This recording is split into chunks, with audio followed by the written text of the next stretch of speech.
जुम्मा के दिन सूरह कहफ पढ़ने की फजीलत। ईमान अफरोज सच्चा वाकया। जुम्मा के दिन सूरह कहफ पढ़ने की कितनी बड़ी फजीलत है। रसूलुल्लाह सल्लल्लाहु अलैहि वसल्लम का फरमान और एक ऐसा सच्चा वाकया जो आपके दिल को झंझोड़ देगा।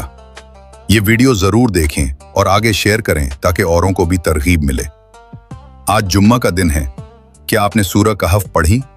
रसूलुल्लाह सल्लल्लाहु अलैहि वसल्लम ने फरमाया, जो शख्स जुम्मा के दिन सूरह कहफ पढ़े तो उसके कदमों से आसमान तक नूर ही नूर होता है, जो कयामत के दिन उसके लिए रोशनी बनेगा।